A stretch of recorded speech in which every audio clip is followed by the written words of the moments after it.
Om Swastiastu. Perkenalkan, nama saya Ibu Deka Pramudita, nomor absen 27 dengan akhiran NIM 0027. 1. Untuk startup dengan 45 karyawan yang mulai mengalami komunikasi kacau dan tumpang tindih pekerjaan, struktur organisasi fungsional paling tepat. Karyawan dikelompokkan berdasarkan fungsi utama seperti produk, teknologi pemasaran, penjualan, dan operasional, dengan masing-masing dipimpin manajer. Struktur ini memperjelas tanggung jawab, mempercepat pengambilan keputusan, memperbaiki komunikasi, dan memudahkan pertumbuhan perusahaan. 2.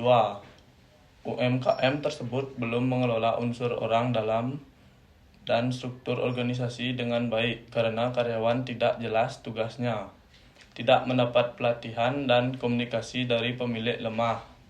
Solusi SDM yang dapat diterapkan antara lain menetapkan job description jelas, memberikan pelatihan dan pengembangan keterampilan, membangun sistem komunikasi rutin, serta menerapkan program retensi dan penghargaan karyawan untuk menurunkan turnover. 3. Bonus finansial hanya memenuhi kebutuhan fisiologis dan keamanan atau tingkat bawah Maslow, sehingga tidak cukup untuk memotivasi instruktur yang juga membutuhkan penghargaan, pengakuan, dan aktualisasi diri. Pendekatan motivasi yang lebih tepat adalah memberikan pengakuan prestasi, kesempatan berkembang, tanggung jawab dalam keterlibatan pengambilan keputusan untuk memenuhi kebutuhan sosial, penghargaan, dan aktualisasi diri mereka. Soal nomor 4.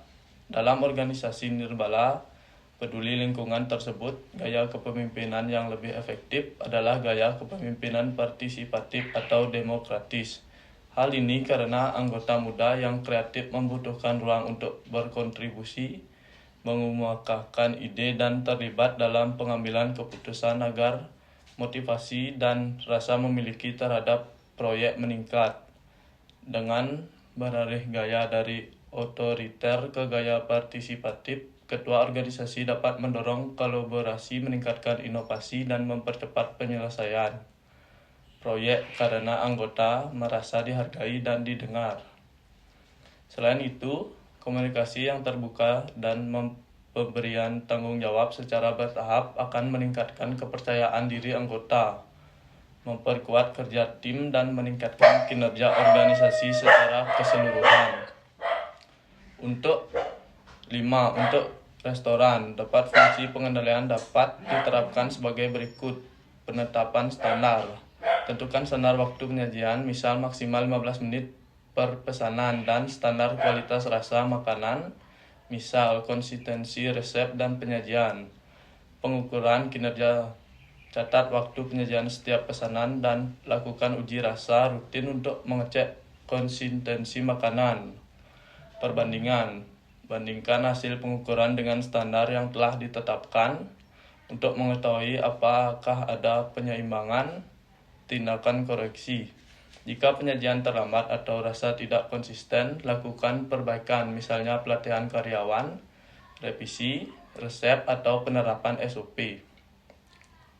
Yang jelas, dengan mengikuti langkah-langkah ini, restoran dapat meningkatkan kualitas layanan dan kepuasan pelanggan secara sistematis. Sekian dari saya, Om Santi.